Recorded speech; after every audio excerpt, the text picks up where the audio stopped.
Hello to all दोस्तों, welcome to Rajaur education.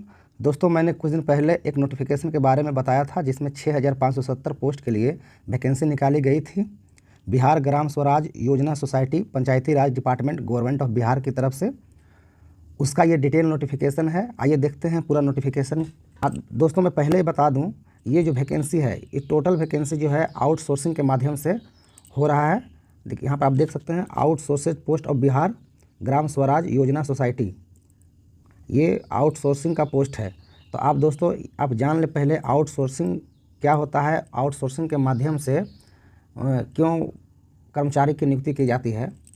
Outsourcing का मतलब होता है जैसे गवर्नमेंट का कोई काम है और उसे कर्मचारी की ज़रूरत है तो वो किसी प्राइवेट कंपनी के साथ समझौता करके उससे काम करवाती है और फिक्स अमाउंट ऑफ सैलरी देता है। तो दोस्तों इस जॉब में जो गवर्नमेंट जॉब में जो भी परमानेंट जॉब है, जो परमानेंट जॉब होता है उसके तरह इसमें जो है आपको पूरा सुविधा नहीं दिया जाएगा। इसमें सिर्फ एक फिक्स अमाउंट पैसा दिया जाएगा आपको पर मंथ। आपका यहाँ पर देख लीजिए 20,000 रुपये मेंशन है, आपको यही अमाउंट दिया जाएगा। ये नहीं आपको डीए नहीं मिलेगा, एचआरए नहीं मिलेगा, मतलब जो भी परमानेंट जो जॉब होता है उसका कोई सुविधा आपको मिलेगा नहीं। वही आउटसोर्सिंग के माध्यम से होता है जो बहाली होता है। तो दोस्तों ये गवर्नमेंट इसलिए करवाती है क्योंकि मान लीजिए यहाँ पर आप समझिए कि 6000 पोस्ट है, तो 6000 पोस्ट है तो 6000 पोस्ट के लिए अब ये परमानेंट कर्मचारी की नियुक्ति करेगी। अगर परमानेंट वैकेंसी निकाली जाती है तो उसमें गवर्नमेंट को बहुत ज़्यादा खर्च आएगा, बहुत ज़्यादा सैलरी देना पड़ेगा, क्योंकि परमानेंट जॉब में जो सबसे कम जो पेमेंट है जैसे ग्रुप डी होता है उसका भी मिनिमम 25,000 पेमेंट बनता है। तो गवर्नमेंट को आउटसोर्सिंग के माध्यम से उसको कम पैसे में उसका पूरा काम निकल जाता है, इसलिए इस तरह का काम किया जाता है। ये कोई प्राइवेट कंपनी को दे दिया जाता है और प्राइवेट कंपनी है जो कर्मचारी की नियुक्ति करती है और उसके माध्यम से पूरा काम होता है, यही आउटसोर्सिंग है। तो दोस्तों आप देख लीजिए। हाँ, इसमें और है, इसमें ये नहीं है कि इसमें आपका जॉब लग जाता है तो आपको हटा दिया जाएगा, ऐसा नहीं होता है जल्दी। ऐसा अभी तक नहीं देखा गया है बिहार में। आपको एक्सटेंड कर दिया जाएगा, किसी दूसरे डिपार्टमेंट में लगा दिया जाएगा, हटाया नहीं जाएगा। तो दोस्तों देख लेते हैं पूरा नोटिफिकेशन। दोस्तों इसमें आपको सैलरी जो है 20,000 रुपये पर मंथ सैलरी दिया जाएगा। टोटल पोस्ट की संख्या 6570 पोस्ट है, जिसमें मेल के लिए 4270 है और फीमेल के लिए 2300 है। आप कैटेगरी वाइज अपना देख सकते हैं। जनरल के लिए 6143 सीट है, जिसमें मेल के लिए 1068 सीट है और 575 सीट फीमेल के लिए है। उसी तरह EWS में 657 सीट है, मेल के लिए 427 सीट है और फीमेल के लिए 230 सीट है। SC के देख लीजिए तो 1313 सीट है, 1313 सीट है, जिसमें मेल के लिए 853 है और फीमेल के लिए 460 सीट है। ST का बात करते हैं तो 131 पोस्ट टोटल है, जिसमें 85 पोस्ट जो है मेल के लिए है और 46 जो 46 पोस्ट है वो फीमेल के लिए है। EBC में 1643 पोस्ट है, जिसमें 1068 मेल के लिए और 575 फीमेल के लिए। BC में 1183 पोस्ट है, जिसमें 769 मेल के लिए है, 414 जो है फीमेल के लिए है। दोस्तों यहाँ टोटल फीमेल के लिए 2300 पोस्ट है और मेल के लिए 4270 पोस्ट है जो कि निकाली गई है। और सिलेक्शन प्रोसेस है दोस्तों, ये CBT के माध्यम से होगा, कंप्यूटर बेस्ड टेस्ट लिया, मतलब कंप्यूटर के माध्यम से आपका एक एग्ज़ाम होगा, टेस्ट होगा, कंप्यूटर बेस्ड टेस्ट होगा, उसके थ्रू आपका सिलेक्शन होगा। दोस्तों आप देख सकते हैं रिजर्वेशन पॉलिसी को फॉलो किया गया है, जो स्टेट गवर्नमेंट ऑफ बिहार का है वो उसका फॉलो किया गया है। जो भी SC का जितना % सीट है वो उतना सबको दिया गया है, मतलब रोस्टर क्लियरेंस पूरा किया गया है। दोस्तों यहाँ देखिए क्लियर मेंशन, ये 100% आउटसोर्सेज बेस्ड पोजीशन है, मतलब ये जॉब है जो 100% आउटसोर्सेस है। यहाँ पर देखिए क्लियर मेंशन है, any candidate selected under advertisement will not be entitle any benefit that is available permanent employ. मतलब कि जो परमानेंट जॉब को जो भी बेनिफिट दिया जाता है वो आपको नहीं दिया जाएगा। यहाँ आपको पॉइंट नंबर 2 में मेंशन है, आपको वो नहीं दिया जाएगा। और दोस्तों नेक्स्ट चलते हैं, तो शॉर्ट नोटिफिकेशन 12 अप्रैल को रिलीज कर दिया गया था। इसका ऑनलाइन एप्लीकेशन स्टार्टिंग डेट जो है, मतलब जो फॉर्म फिल करने का जो स्टार्टिंग जो डेट है वो 30 अप्रैल से आपको फॉर्म भरने को स्टार्ट हो जाएगा। आप फॉर्म भर सकते हैं 30 अप्रैल से, और 29 मई को शाम के 5 बजे तक आपका लास्ट हो जाएगा। आप मतलब 29 मई के शाम के 5 बजे के बाद आप फॉर्म नहीं भर सकते। जो कट ऑफ डेट दिया गया है ये 1 मार्च 2024 है। दोस्तों कट ऑफ डेट जो दिया गया है 1 मार्च 2024 दिया गया है, मतलब आपका एज जो है, जो भी एज की गणना होगा वो 1 मार्च 2024 के तक रहेगा। उसके बाद अगर आपके पास जो क्वालिफ़िकेशन इसमें दिया गया है तो आपके पास जो डिग्री है आपको 1 मार्च 2024 तक आपके पास वो डिग्री होना चाहिए, चाहे जो भी क्वालिफिकेशन है उसका कट ऑफ डेट जो है 1 मार्च 2024 रखा गया है। कहने का मतलब आपका सर्टिफिकेट है 1 मार्च 2024 के बाद अगर आप लिए हैं, अगर अप्रैल में आपका डिग्री मिला है तो आप इस फॉर्म को नहीं भर सकते। दोस्तों ये जो पोस्ट है अकाउंट कम IT असिस्टेंट का, इसमें जो एसेंशियल क्वालिफिकेशन मैं पहले के वीडियो में बता चुका हूँ कि इसमें BCom वाले भर सकते हैं, MCom वाले भर सकते हैं, मतलब कॉमर्स से जो BA किए हैं वो भर सकते हैं, जो MCom किए हैं वो भर सकते हैं।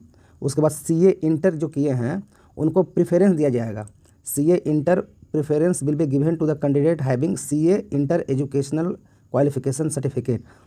आप अगर ये किए हुए हैं CA inter educational qualifying certificate तो आपको वरीयता दिया जाएगा, आपको पहले प्रेफरेंस दिया जाएगा।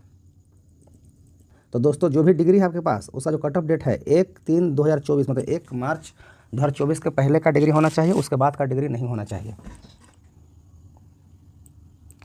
अब नेक्स्ट देखते हैं दोस्तों, जो एप्लीकेशन फ़ी लगने वाला है वो कैटेगरी वाइज देख लीजिए। अगर आप जनरल से बिलोंग करते हैं, EWS से करते हैं, BC से करते हैं और EBC से करते हैं, और अगर आप मेल हैं तो आपको 500 रुपये फ़ी लगेगा, और फीमेल हैं तो 250 रुपये लगेगा। अगर आप SC ST हैं, बिहार के SC ST हैं, आप शेड्यूल कास्ट और शेड्यूल ट्राइब के अंतर्गत आते हैं बिहार में, तो आपको अगर आप मेल हैं तो 250 देने पड़ेंगे, फीमेल हैं तो भी 250 देने पड़ेंगे। और अगर आप फीमेल हैं, आप PWBD कैंडिडेट हैं तो आपको 250 रुपया, मतलब जो मेल हैं 250 और फीमेल हैं उनको भी 250 रुपया देना पड़ेगा। और जो फ़ी है वो सिर्फ ऑनलाइन आपको पेमेंट करना पड़ेगा और किसी माध्यम से नहीं। एज लिमिट की बात करते हैं दोस्तों, तो अपना अपना कैटेगरी में आप देख सकते हैं। अगर जनरल से हैं तो 45 साल का अगर आप हैं, आपका 1 मार्च 2024 को आपको 45 साल के अंदर होना चाहिए, तब आप ये फॉर्म भर सकते हैं। और UR में अगर फीमेल हैं और EWS में फीमेल हैं तो आपको 48 साल तक दिया है आपका। अगर आप 48 साल के हैं तो भी आप फॉर्म भर सकते हैं। BC और EBC में मेल फीमेल 48 साल तक फॉर्म भर सकते हैं। SC ST में 50 साल तक फॉर्म भर सकते हैं। अब मिनिमम एज जो है आपका 21 साल होना चाहिए, 21 साल से आपका कम नहीं होना चाहिए। अगर ये आप डेट देख रहे हैं 1 मार्च 2024, इस डेट तक आपको 21 साल हो जाना चाहिए तो ही आप फॉर्म भर सकते हैं, नहीं तो आप फॉर्म नहीं भर सकते हैं। इसमें 10 साल का रिलैक्सेशन दिया जाएगा किनको? पर्सन विथ बेंचमार्क डिसेबिलिटी, मतलब जो PWBD कैंडिडेट हैं उनके लिए 10 साल का एज रिलैक्सेशन है, उनके लिए 10 साल का एज रिलैक्सेशन है। और दोस्तों आप यहाँ देख लीजिए, इसमें कहा गया है कि अगर आपने BCom किया है, MCom किया है या CA इंटर किया है तो आप जो डिग्री लिए हैं वो आपका कंप्लीटेड होना चाहिए। Must be recognise by central education board से होना चाहिए, वो स्टेट गवर्नमेंट बोर्ड से होना चाहिए, बिहार स्टेट गवर्नमेंट बोर्ड से होना चाहिए, मतलब वो ऑथराइज होना चाहिए। दोस्तों इसका जो सिलेक्शन प्रक्रिया है, जो फाइनल मेरिट बनेगा आपका, जैसे आपका CBT एग्जाम, आप सिलेक्शन प्रक्रिया आप ध्यान से समझें। आपका सिलेक्शन जो प्रक्रिया है, आपका जो सिलेक्शन प्रोसेस है इसको आप ध्यान से समझें। आपका जो CBT एग्ज़ाम होगा, जैसे आपका 100 नंबर का CBT एग्ज़ाम हुआ तो उसका जो है मात्र आपका 50% ही मार्क्स जुटेगा, और बाकी आपका जो एजुकेशनल क्वालिफिकेशन है, आप BCom किए हैं या MCom किए हैं या CA इंटर किए हैं, तो ये जो एजुकेशनल क्वालिफिकेशन का मार्क है इसका 50% मार्क्स, इसका वेटेज दिया जाएगा 50%, और जो आपका CBT होगा इसका 50% का वेटेज दिया जाएगा। ये दोनों को ऐड करके आपका मेरिट तैयार किया जाएगा। ऐसा नहीं कि सिर्फ अगर आप CBT एग्ज़ाम दिए हैं उसमें हाईएस्ट मार्क्स ला दिए तो आपका सिलेक्शन नहीं होगा। यहाँ पर जो मेरिट बनाया जाएगा आप यहाँ देख सकते हैं, 50% weightage will be given to educational qualification and 50% to mark obtain in CBT। यहाँ पर क्लियर मेंशन है, वेटेज दिया जाएगा, जो एजुकेशनल क्वालिफिकेशन आप रखे हैं उसका वेटेज दिया जाएगा। और दोस्तों तीसरा नंबर पॉइंट आप पढ़िए बढ़िया से। आपका जो भी कॉन्ट्रैक्ट रहेगा वो 36 मंथ का रहेगा, मतलब 3 साल के लिए आपको, अभी ये वैकेंसी से अगर आप ज्वाइन करते हैं तो आपको 3 साल तक आपको जॉब में रखा जाएगा। उसके बाद आपका परफॉर्मेंस देख के, यहाँ पर लिखा हुआ है कि renewal of contract would be based on performance and requirement of society और डिपार्टमेंट। अगर डिपार्टमेंट को ज़रूरत है कि मुझे रखना है तो आपको रख सकती है, आपका परफॉर्मेंस अच्छा रहेगा तो रख सकता है। तो दोस्तों ये हर वैकेंसी में ऐसा लिखा रहता है, जनरली हटाता नहीं है, तो आप इसको अप्लाई कर सकते हैं। लेकिन यहाँ पर 3 साल के लिए आप फिक्स हैं, 3 साल के पहले आपको कोई हटाने नहीं जा रहा है।